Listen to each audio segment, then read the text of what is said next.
It's showtime. Come on, wake up, showtime. All right, I see we're on Facebook right now. Are we? Okay, because I don't see it on Facebook. Got to get my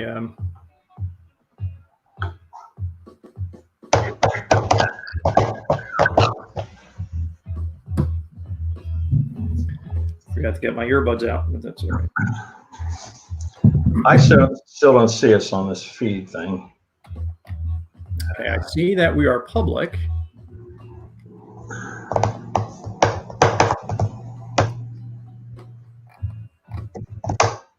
Do you see us? I don't. Yeah, hold on.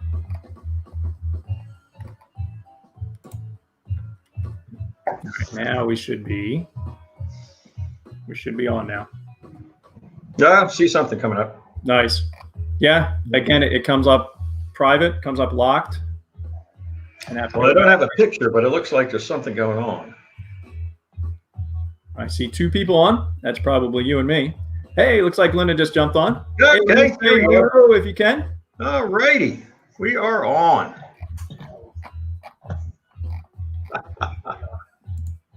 Yeah. Good morning, Brother Joel. All right, good friend Bird Breaks is on over on YouTube. Yes, showing from YouTube. Good to see you. All the way from you. Yes.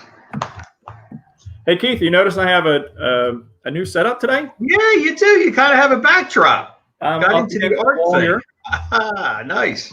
And so that means I'm away from my window, so I need to put a spotlight over there to give me a little bit of light. I have a spotlight on me right now. Look how it's like still yeah. We have sun coming in, and I look like I'm the half of a moon here. So anyway.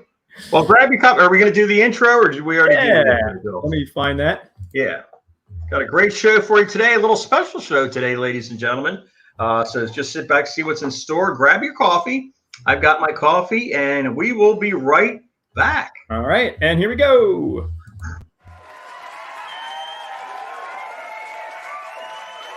From the Somerset Studios in Westchester, Pennsylvania, it's Smack and Jag Live with your co-hosts Keith and Joel Wenderman.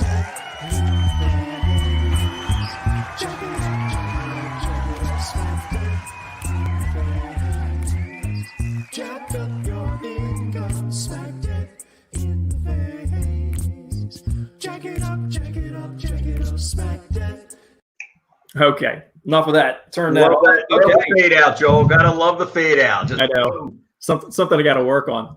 All right. So who do we got on here today, Brother Keith?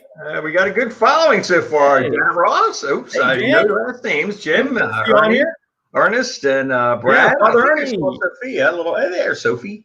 Brad's there. Sister Linda, and Mr. Bird Bricks again. Here we got a nice crew. So we got a special. For some reason, my ears aren't working. I must have some kind of a cold or something. My allergies are in my ear today. I feel like, and it is allergies, right? Yes, it's not COVID. I don't think. Yeah, not a lot. But I'm having trouble hearing or something like that. We got a special show today, Joel. Tell us about that, and we're probably going to delve right into that in a second. So yeah. So our show today, our special guest is Father Ernie Galaz. He's the rector at Christ Episcopal Church in Media. Now, what's Ernie's Father Ernie's last name? Galaz, and he'll correct me if I'm okay, because we have a friend Galanos, so he's Galant. Galaz with a Z at the end. Oh, Galans. Okay. Okay. So he has been rector at our church for over a year now. And we discussed having him as a special guest just to kind of go over where we are right now at our church in Media, not only our church, but pretty globally speaking, and where we might be going from here. So we'll get a little insight into all that. And then we're going to talk food. So without any further ado, let's invite Father Father Ernie Galaz onto our show, and here we are. Hey, Father Ernie. Hi. Welcome, Father. Good morning. How are you? Good, How are thanks. Very well. Thank you. Well, first off, we are delighted to have you as our very special guest here on Smack and Jack. First guest we've had for a while. It's the first, what is this called? Remote guesting we've had ever. Yeah. And the first guest we've had for a long time. So thank you for coming in today, Father. Great. Yeah. An honor. So without me talking too much, Father Ernie, how about you tell us a little bit about your background and how you landed yourself here at Christ Church in media? Okay. Well, I'm from Arizona, born and raised there, and I spent a 28-year career in public education as a teacher and a school administrator, and working for the Arizona Department of Education as a trainer. And when I retired, I became a priest, and I served a couple of parishes in Arizona. The last one was in Nogales, right on the border with Mexico, St. Andrew's Episcopal Church in Nogales. And after I'd been there for about 6 years, I thought it was time to look elsewhere. And because I have my son and daughter-in-law living here in the Philadelphia area, I looked here as well as other places, and Christ Church caught my attention, and I was hired, and I've been here since September of 18. Okay, so coming up on your 2 years, huh? Yeah. So the little town of Media caught your attention, huh? Yes. Yeah, the little town of Media caught my attention. And I think I speak on behalf of all our parishioners is that we could not be happier with you being with us. Your compassion, your dedication, commitment to lead and serve is very evident and apparent. And we truly appreciate that. And working along with you, I truly appreciate that too, because on my side, I always wonder, who is this next person going to be? How are we going to work together? What are our philosophies going to be, and so forth? I think so far we're pretty much on the same page as far as that goes, right? Oh yeah. Nice. Okay. Yeah. So Keith, let's get into the meat of our conversation here. Father Ernie, what happened? What got us to the point here as far as our church meetings and so forth back in March? What directive? I guess it was it in March? Yeah. Right after my birthday, things shut down. Yeah. Middle of March. What directive? When's your birthday, Keith? March 14th. Oh, yeah. Me and Albert Einstein. So you know who got all the brains. Mine is March 8th. Yours is when? Mine is March 8th. Oh, no kidding. Yeah. That's Pisces too, right? Yeah, it's Pisces. Yeah. End of February through the middle of March, I think. Yeah. Happy belated. Yeah. Well, we, as the virus started to make its way here, there were, as I recall, there were kind of some early restrictions, and people were encouraged, to social distance, etc. That I think that second Sunday in March, which actually was my birthday, was March 8th. I gave out a directive to the parish to have people sit farther apart from one another, to not shake hands at the peace, to not come if they were feeling sick, and I kind of thought that was going to be the way that we were going to go for a while, but things happened really quickly. And within that week, we got direction from the diocese, from our bishop, that we were to stop all all in-person worship, that we could broadcast from the church with 10 or less people. We could do a live stream from the church with 10 or less people. And we could do, we were given permission to do communion, kind of drive-through communion. We could open the church up for private prayer as long as there was people wiped down their places and they kept distance, etc. So the second Sunday in March or third Sunday in March, that was the service we had. And I remember, Joel, hastily we put my phone on a tripod and stuck it on top of a couple of planks to live stream the service. I don't think we even had Wi-Fi in the church. We were working from my cell phone service because the Wi-Fi in the church was too weak. Yeah. And I think all of us in churches, all of us around the country, but as well, and all of us in churches, were really just taken by surprise by this and just scrambled to try to figure out how to serve our people. We stopped doing in church meetings, and then over the course of several weeks, things became more restrictive. I did drive-through communion after the Mass. Those who wanted to come and receive communion, we kind of put gloves on and sanitizer and all of that and give people communion. And then we were told to stop doing that.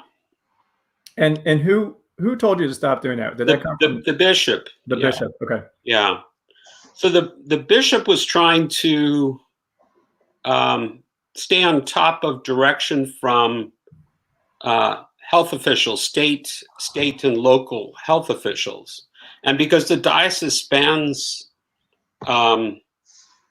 6 or 7 counties, some of which are rural and not really affected by this virus very much at all, and Philadelphia County and Montgomery County, which were the early hotspots for us, it really ran the gamut. So we had to stay on top of it almost day by day to see what we were allowed to do. And then it came to Easter, and it was decided, at least in Philadelphia, the health officials said that we shouldn't be live streaming at all, that we shouldn't be assembling people in the church at all. Wow. We could continue if we wanted from our homes to lead worship, but we couldn't bring people together as we had been doing in the church to do live stream. But then right after Easter, that changed. And so we didn't have to go to that. I remember, Joel, we set up a system where we were going to do something like this. Yeah. With me celebrating Mass in the chapel and you in the sanctuary with the organ and somebody at home directing the whole thing. But we didn't have to do that. It was an epic operation that we never actually needed to use. Yep. So then we went back to what we were doing, but we could only have 6. And we could only have 6 present. And then we need to be social, we need to be distanced, and we needed to be masked. And that was the last new thing, was that we all had to be masked and we all had to be distant from one another. And so my wife, Elizabeth, is the only person allowed to assist me now on the altar, because we can't keep a 6-foot distance without of other people. Right. And that's where we've been for the last several weeks, and I think that's where we'll be probably for the next several weeks going forward, maybe the next month or maybe a little longer. Yeah, and fortunately, it's it's probably not the best case. Obviously, the best case would be back to where we were, 3 months ago, having all the parishioners there. But I feel it's at least we're allowed to have 6 people there. We're allowed to meet in community and be able to live stream it.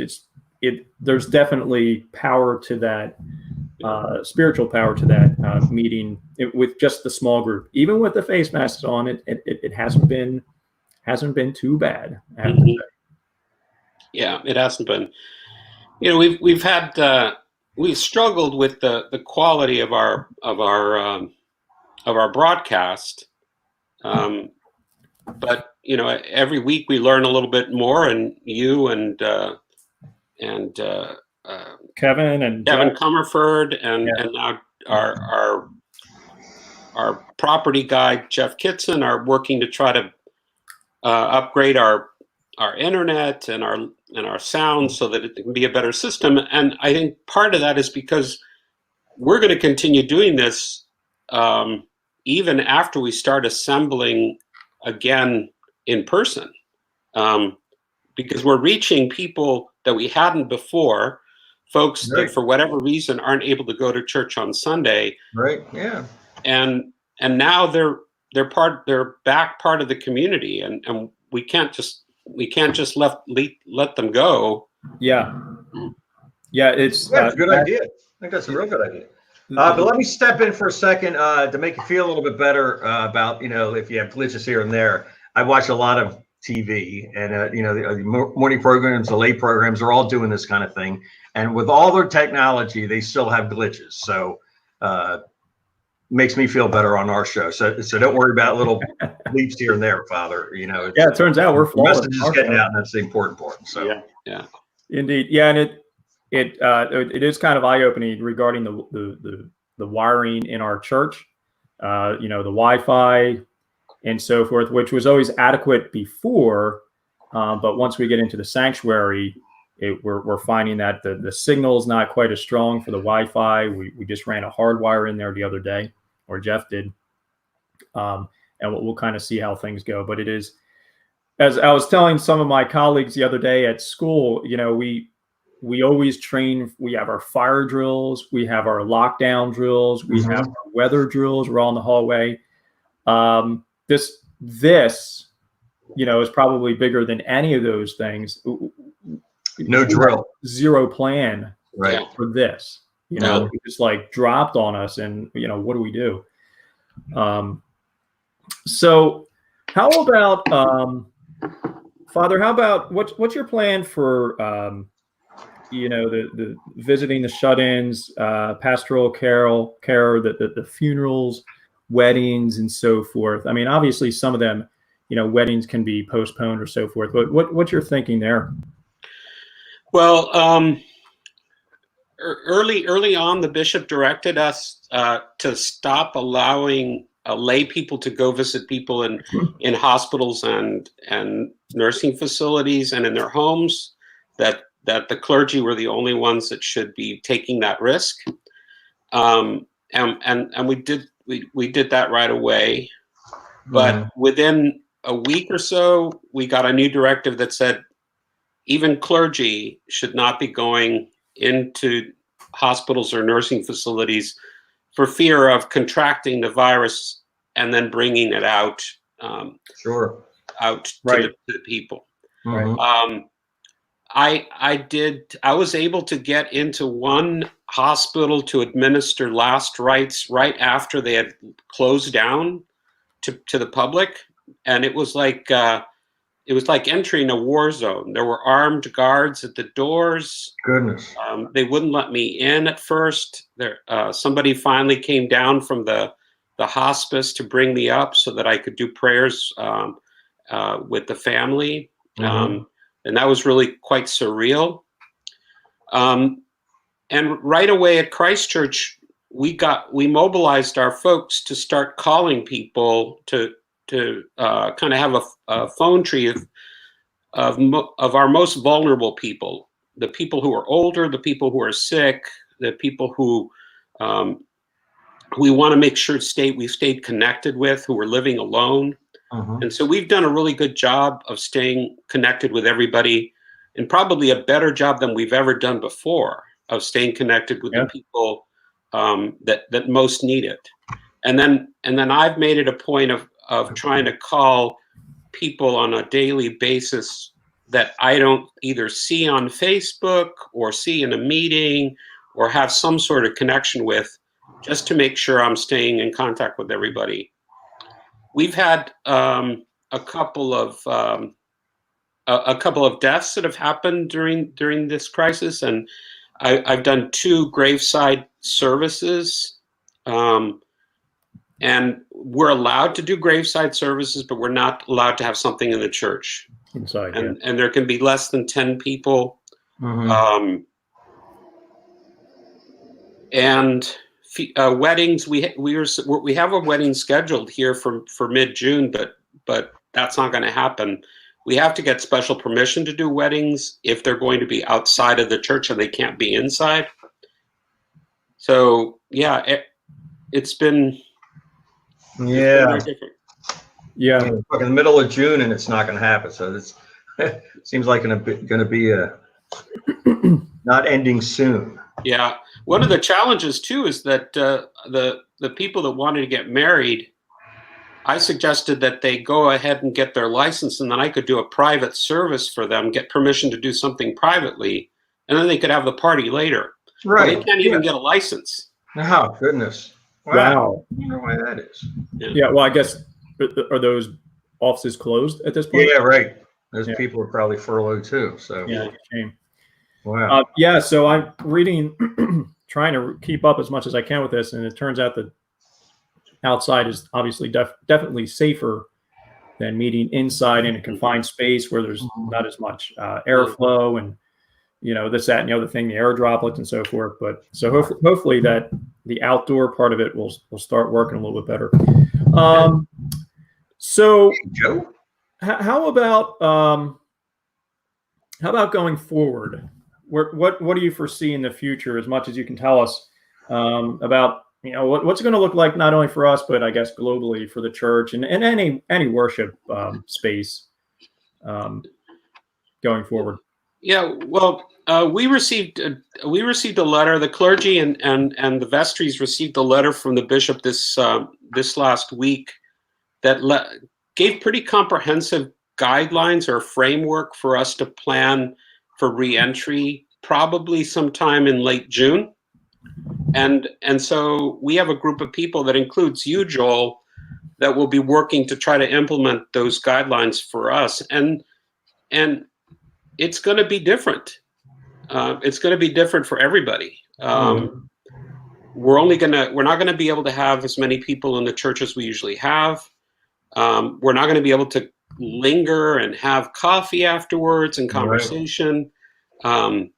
Singing will be restricted. We're not going to have hymnals or prayer books in the pews. Those kinds of things that, people expect in church aren't going to be part of the experience in this next phase, just because we want to do it safely. Yeah. So in that second phase, or that yellow phase, it's going to be pretty restrictive. We're not going to be encouraging people who are in the vulnerable category to come. We're going to encourage them to stay home. We'll continue to be doing the broadcasting that we've been doing, like we've been doing now. Right. And we'll have to for our church, for the Episcopal Church, we have to put that plan together and then get it approved by the bishop before we can even ramp up again. Mm-hmm. So it's going to be different. But I think the important part that we're going to have to really stress is that being church is not about the building, and it's not even about the prayer books or even the hymns. Being church is about being together, is about loving one another and taking care of one another, and that's what church is really about. And I think we've started to discover that in this difficult time, is that when all of that stuff is taken away, we're still church. Yeah. Very good. Yeah, a little bit different. And it's interesting that when you said that, we're staying more connected now than probably we did before. Yeah. I find it interesting because all these tools that we're using now have been around.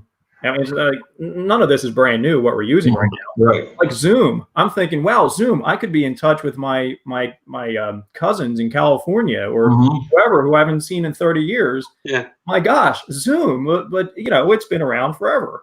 Yep. I like to joke that that this crisis brought the church kicking and screaming into the 20th century. Indeed. With a few toes in the 21st. Exactly. Right. Yes. Right. Yes. Okay. Well, I think maybe it's time, Father Ernie, if you want to go into our next segment.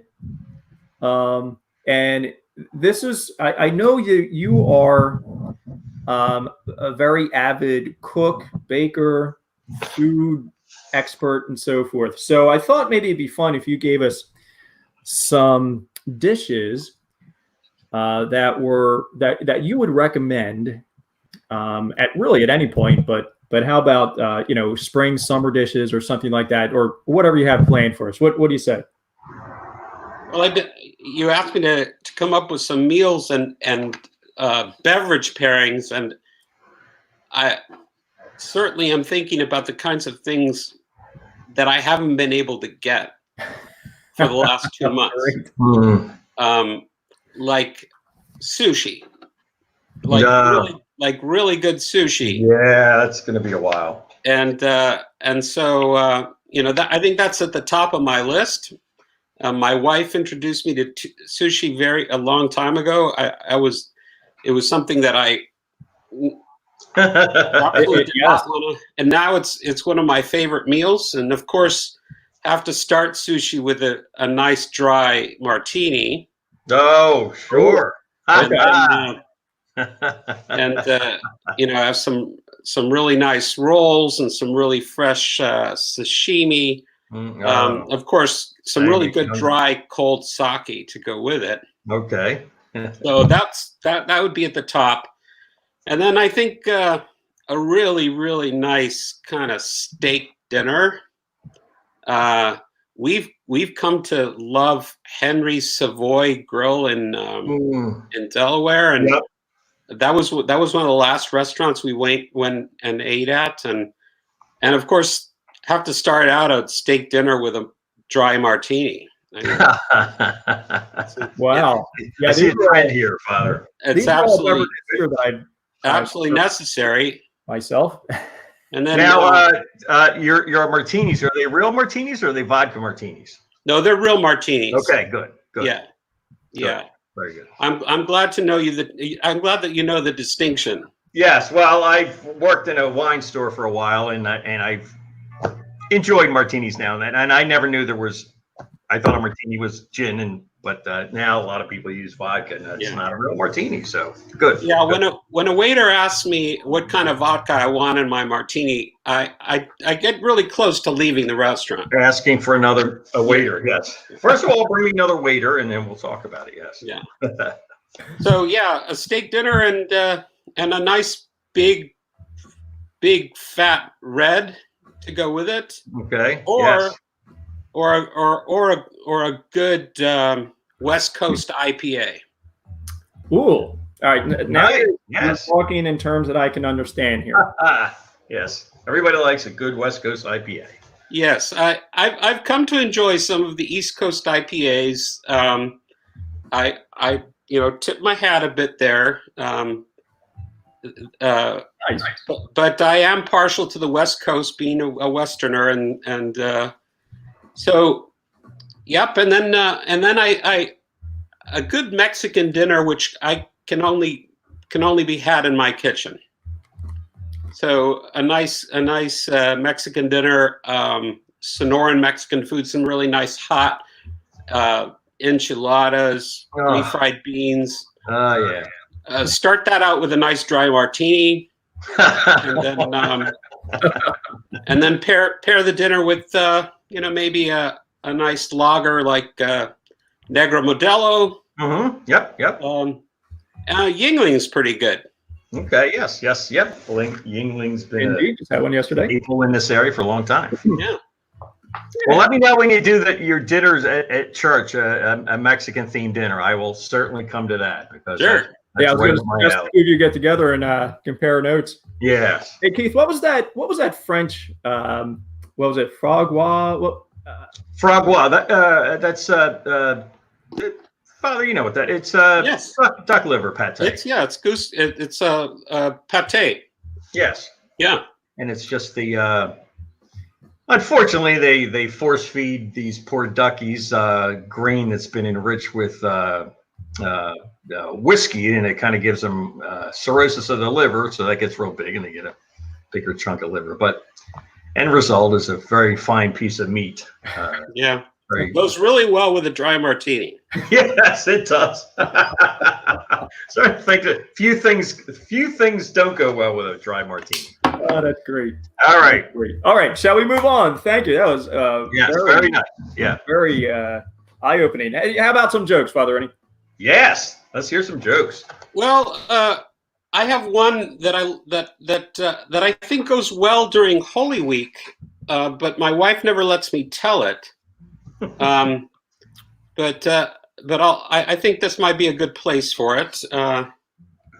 So this is a Holy Week or Good Friday joke, and so Jesus is dying on the cross, right? And John and Mary and the other women are there weeping, and Jesus sees Peter.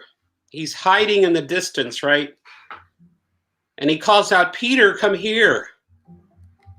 So Peter pushes his way through the crowd, and he finally gets to the edge of the crowd, and he says, "Here I am, Lord." And Jesus says, "No, Peter, come closer.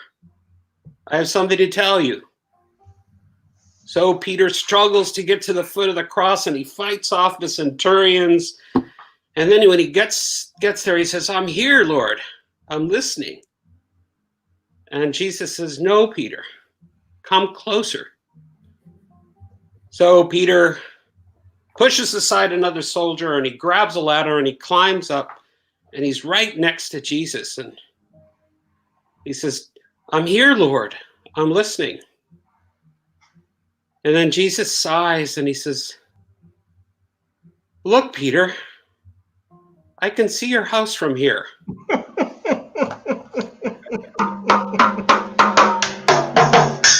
Yeah, you probably wouldn't want to tell that. His service, very good. Bravo. All Good. right, gentlemen. Thank you for that one, Father Ernie. It looks like we are right up against the 9:48 time here. So I think we filled our entire almost 40-minute show here. So before we get done, if you've gotten any value out of this show today, please smack the like button or love the love button. And share. Remember and to share if you wouldn't mind. New people. And we are available on YouTube now. Indeed. Joe and Bird Bricks have, and I think Brad was on earlier. I see Joe Pearson's on YouTube today. Yeah. And before we go, if we can get ourselves a picture, okay, so that I can use this for our YouTube thumbnail, would be fantastic. So, everybody, look your best. 3, 2, 1. All right, one more. 3, 2, 1. Okay, so I do that as I go back, still frame it, and then take a screenshot of it, and I'll use that for our picture. So I think that's about it, gentlemen. What do you say, Keith? What do you say, Father Ernie? Yeah, thank you. Thank you. Yeah, thanks very much for stopping by, Father. Yeah, it's very nice to take some time out of your morning. And good luck with the live streaming. And like I said, don't let the little glitches here and there. You're reaching people that you wouldn't reach.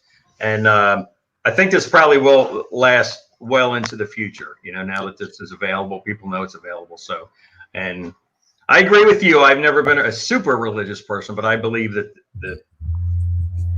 it's the love inside it makes the difference. So anyway, thank you very much again, Father, for stopping by. Yeah, thank you so much, Father. And hopefully this is our first of many visits from you. Yes. Okay. Yes. All right. And more jokes too. Jokes and the food stuff.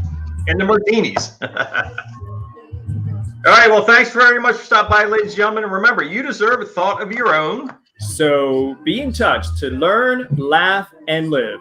Have a great day, guys. Thanks for See you joining. next week, folks. Thank you.